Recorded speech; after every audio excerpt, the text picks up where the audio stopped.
রাধে রাধে বন্ধুরা, 17ই নভেম্বর রবিবার থেকে শুরু হয়েছে অগ্রহায়ণ মাস।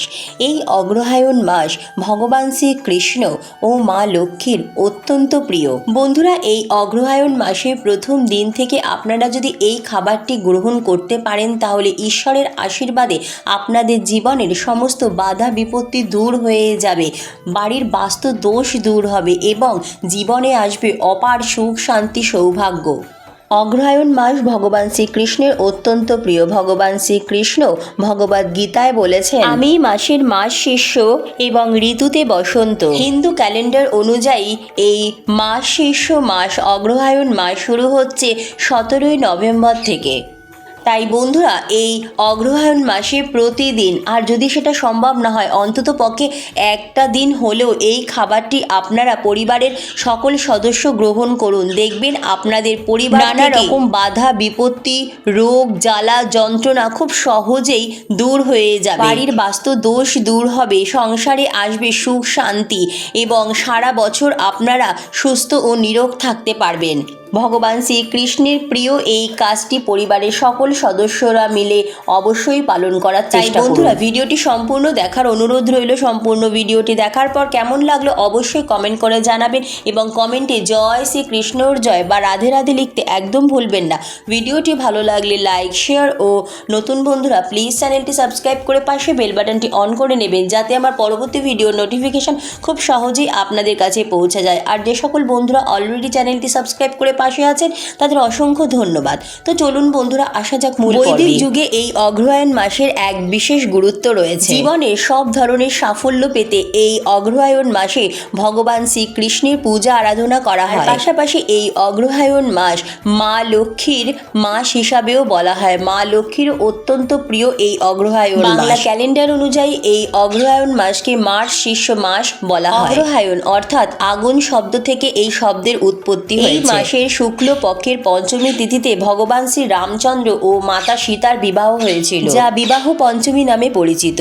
শিব পুরাণ, রুদ্র সংহিতা এবং পার্বতী খণ্ড অনুসারে এই মাসে হিমাবন সপ্ত ঋষির আদেশ তার কন্যা পার্বতীর সঙ্গে দেবাদিদেব মহাদেব অর্থাৎ ভগবান শিবের সাথে বিয়ে দেবার সিদ্ধান্ত নিয়েছিলেন। 2024 সালে এই অগ্রহায়ণ মাস শুরু হচ্ছে 17ই নভেম্বর রবিবার দিন থেকে এবং এই অগ্রহায়ণ মাস শেষ হবে 16ই ডিসেম্বর সোমবার দিন। তাই বন্ধুরা, এই অগ্রহায়ণ মাস চলাকালীন সময়ের মধ্যে যে কোনো একদিন আপনারা পারলে অবশ্যই এই খাবারটি সকলেই গ্রহণ করার চেষ্টা করবে। চতুর্মাস শুরু হয়েছিল আষাঢ় মাসের দেবসায়নী একাদশীর দিন থেকে। এই চাতুর্মাসে কোনো রকম শুভ কর্ম করা নিষেধ ছিল। চতুর্মাসে বিবাহ, অন্নপ্রাশন, গৃহপ্রবেশ, উপনয়নের মতো মোট 16 প্রকারের শুভ কর্ম করা নিষিদ্ধ ছিল। এই চতুর্মাসও শেষ হয়েছে উত্থান একাদশীর পর। তাই এই অগ্রহায়ণ মাসে বন্ধুরা যে কোনো শুভ কর্ম,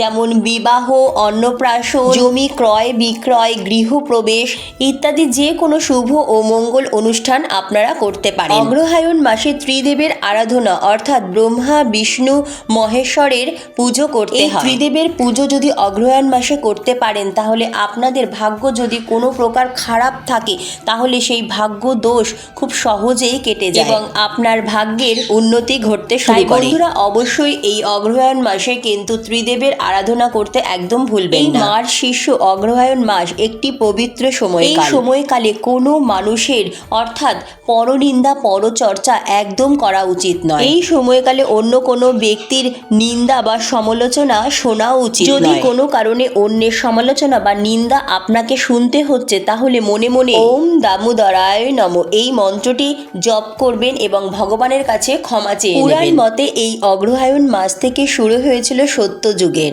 অগ্রহায়ণ মাসে বন্ধুরা দানের অত্যন্ত মাহাত্ম্য রয়েছে। আপনারা এই অগ্রহায়ণ মাসে আপনাদের বাড়িতে যদি কোনো অসহায় গরিব দুঃখী ব্রাহ্মণ অসুস্থ বৃদ্ধ ব্যক্তি আসেন বা কোনো অবলা জীবজন্তু আসেন, তাহলে তাদের একদম খালি হাতে ফেরাবেন না। নিজ সাধ্য সামর্থ্য মতো অবশ্যই তাদের কিছু দান করবেন বা কিছু খাওয়াবেন। এই অগ্রহায়ণ মাসে আপনারা রৌপ্য দান করতে পারেন, অর্থাৎ রূপো দান করতে পারেন। এটা অত্যন্ত শুভ বলে মানা হয়। বিশ্বাস করা হয় এই অগ্রহায়ণ মাসে রূপো দান করলে শরীরের দুর্বলতা দূর হয় এবং কঠিন রোগও খুব সহজেই দূর হয়ে যায়। এই সময় খাদ্যদ্রব্য দানের বিশেষ মাহাত্ম্য রয়েছে। এই সময় বিশ্বাস করা হয় খাদ্যদ্রব্য দান করলে চোখের ব্যাধি দূর হয় এবং সকল মনস্কামনাও পূরণ হয় ভগবান শ্রীকৃষ্ণের কৃপায়। এই অগ্রহায়ণ মাসে ইতু পুজোর প্রচলন রয়েছে। ইনি হলেন লৌকিক দেবী। কার্তিক মাসের সংক্রান্তির দিন থেকে পুরো অগ্রহায়ণ মাস জুড়েই চলে এই ইতু পুজো। পরিবারের সুখ শান্তি সমৃদ্ধি ও সকলের মঙ্গলের জন্য এবং ভাগ্যের উন্নতির জন্য এই ইতু পুজো করা হয়। মনে করা হয় ইন্দ্র পুজো ও সূর্য দেবের পুজোর সাথে সংযোগ রয়েছে এই ইতু পুজো। এই পুজো কুমারী মেয়েরাও করে থাকে। তাই বন্ধুরা পারলে আপনারাও অগ্রহায়ণ মাসের যে কোনো একদিন অবশ্যই ইতু পুজো করতে পারেন। অগ্রহায়ণ মাসে বাড়িতে কলা গাছ লাগানো অত্যন্ত শুভ বলে মানা হয় এবং প্রতিদিন এই কলা গাছের পরিচর্যা করবেন, অর্থাৎ স্নান করে শুদ্ধ বস্ত্রে কলা গাছে প্রতিদিন জল দেবেন, ফুল দেবেন, ধূপ দ্বীপ দিয়ে আরতি দেখাবেন। এতে করে খুবই শুভ ফল পাওয়া যায়। অগ্রহায়ণ মাস জুড়ে সন্ধেবেলা তুলসী তলায় মাটির প্রদীপ জ্বালানো অত্যন্ত শুভ। পবিত্র কার্তিক দামোদর মাস জুড়ে আমরা তুলসী তলায় নতুন মাটির ঘিয়ে প্রদীপ প্রজ্বলন করেছি। আর ভগবান শ্রীহরি ও মা লক্ষ্মীর প্রিয় এই অঘ্রাণ মাসেও যদি আপনারা পারেন প্রতিদিন তুলসী তলায় অবশ্যই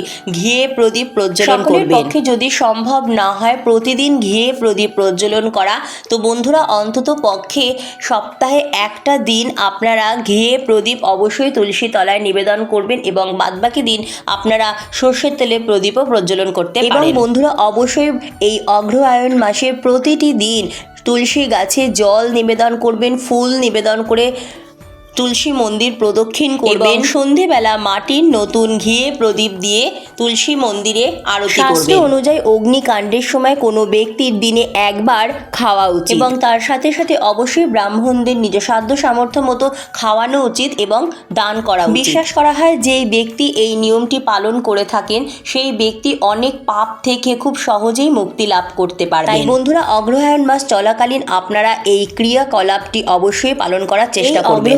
মাসে আপনারা প্রতিদিন খুব সকাল সকাল পারলে ব্রহ্ম মুহূর্তে শয্যা ত্যাগ করুন এবং বিছানায় বসেই হাত জোড় করে ভগবান শ্রীকৃষ্ণ বা মা লক্ষ্মীকে মনে মনে স্মরণ করে দিনটি শুরু করুন এবং এরপর বাড়ি ঘরদোর সুন্দর করে পরিষ্কার পরিচ্ছন্ন করে নেবেন। বাড়ির সদর দরজাও সুন্দর করে পরিষ্কার পরিচ্ছন্ন করে জল ঢেলে দেবেন। মনে রাখবেন বন্ধুরা মা লক্ষ্মী কিন্তু কখনোই অপরিষ্কার স্থান পছন্দ করেন আর অগ্রহায়ণ মাস মা লক্ষ্মীর অত্যন্ত প্রিয়। বাড়ির সদর দরজা সবসময় পরিষ্কার পরিচ্ছন্ন এবং আলোকিত রাখবেন, কারণ বন্ধুরা মনে রাখবেন আমাদের গৃহের সদর দরজা বা মুখ্য দরজা দিয়েই কিন্তু মা লক্ষ্মী সহ ভগবান নারায়ণ ও অন্যান্য দেবদেবীরা আমাদের গৃহে কিন্তু প্রবেশ করেন। বাড়ি ঘর ও সদর দরজা সবসময় পরিষ্কার পরিচ্ছন্ন রাখা উচিত। এরপর আপনারা বন্ধুরা প্রাতঃ স্নান সেরে নিন। পারলে অবশ্যই এই অগ্রহায়ণ মাসে যে কোনো একটি দিনও গঙ্গা স্নান করুন। এই পবিত্র অগ্রহায়ণ মাসে গঙ্গা স্নানের অত্যন্ত মাহাত্ম্য রয়েছে। আপনার বাড়ির নিকটবর্তী কোনো গঙ্গা বা পবিত্র কোনো নদীতে অবশ্যই স্নান করার চেষ্টা করবেন। আর যদি সেটা সম্ভব না হয় তাহলে আপনারা বাড়িতেই স্নানের জলে সামান্য লবণ ও হলুদ মিশিয়ে স্নান করুন এবং স্নানের পর পরিষ্কার শুদ্ধ বস্ত্র পরিধান করে নিজ মস্তকে ও পুরো বাড়িতে ভালো করে গঙ্গা জল ছিটিয়ে নেবেন এবং এরপর অবশ্যই সকাল সকাল স্নানের পর আপনারা আপনাদের নিত্য পুজো ভক্তি ও নিষ্ঠা সহকারে সেরে নেবেন। বন্ধুরা এই অগ্রহায়ণ মাস শুরু হয়েছে 17ই নভেম্বর রবিবার দিন থেকে। তাই বন্ধুরা অবশ্যই আপনারা এই অগ্রহায়ণ মাসে প্রতিদিন কিন্তু স্নানের পর সূর্যদেবকে অর্ঘ্য নিবেদন করতে একদম ভুলবেন না। রবিবার দিন থেকে অগ্রহায়ণ মাস শুরু হচ্ছে, তাই সূর্যের শুভ প্রভাব তাই প্রতিদিন সূর্যদেবকে অর্ঘ্য নিবেদন করে প্রণাম জানিয়ে দিনটি শুরু করবেন। অগ্রহায়ণ মাসে প্রতি রবিবার নুন ছাড়া খাবার খাওয়া উচিত। পাশাপাশি এই অগ্রহায়ণ মাসে ছোলা ও মুগ ডাল খেলে শুভ ফল লাভ করা সম্ভব হবে। ব্রহ্ম বৈবর্ত পুরাণ অনুযায়ী এই অগ্রহায়ণ মাসের রবিবার মসুরের ডাল, আদা ও লাল শাক একদম খাওয়া উচিত নয়। সনাতন ধর্মে এই অগ্রহায়ণ মাসের বিশেষ মাহাত্ম্য রয়েছে, তাই অগ্রহায়ণ মাসে আপনারা অবশ্যই কিন্তু ভগবান শ্রীকৃষ্ণের উপাসনা করবেন। যেমন দেবাদিদেব মহাদেবের অত্যন্ত প্রিয় মাস, তেমনি এই মাস শীর্ষ অগ্রহায়ণ মাস ভগবান শ্রীকৃষ্ণ ও মা লক্ষ্মীর অত্যন্ত প্রিয় মাস। বাংলা পঞ্জিকা অনুসারে বৃশ্চিক সংক্রান্তি থেকে শুরু হয় অগ্রহায়ণ মাস। এই অগ্রহায়ণ মাসে প্রাত গঙ্গা স্নানের অত্যন্ত মাহাত্ম্য রয়েছে। যদি আপনাদের পক্ষে প্রতিদিন সম্ভব না হয়, অন্তত পক্ষে সপ্তাহে 3 দিন কিংবা একটি দিন হলেও এই প্রাত স্নান করার চেষ্টা করুন। এর ফলে মা লক্ষ্মী ও ভগবান শ্রীকৃষ্ণের কৃপায় আপনার মনের সকল ইচ্ছা পূরণ হবে। মা লক্ষ্মীর কৃপা পেতে অবশ্যই বিবাহিত মহিলারা স্বামীর ও দীর্ঘায়ু কামনার উদ্দেশ্যে অবশ্যই এই অগ্রহায়ণ মাসে প্রাত স্নান করতে পারেন। এই অগ্রহায়ণ মাসে ভগবান নারায়ণ ও মা লক্ষ্মীর বিশেষ পূজা আরাধনা করুন এবং অগ্রহায়ণ মাসে নানা রকম মরশুমি ফল ফুল ভগবানকে নিবেদন করুন। গোপাল সোনা বা ভগবান শ্রীকৃষ্ণকে অবশ্যই এই অগ্রহায়ণ মাসে মাখন মিষ্টির ভোগ নিবেদন করুন। ভগবানকে এই অগ্রহায়ণ মাসে নবান্ন অথবা নতুন চালের পায়েস নিবেদন করতে একদম ভুলবেন না। অগ্রহায়ণ মাসে যত বেশি সম্ভব পারবেন হরে কৃষ্ণ মহামন্ত্র জপ, নাম সংকীর্তন, ভগবান শ্রীকৃষ্ণের অষ্টোত্তর শতনাম পাঠ, মা লক্ষ্মীর পাঁচালী পাঠ, গীতা পাঠ, শাস্ত্র অধ্যায়ন অবশ্যই করবেন।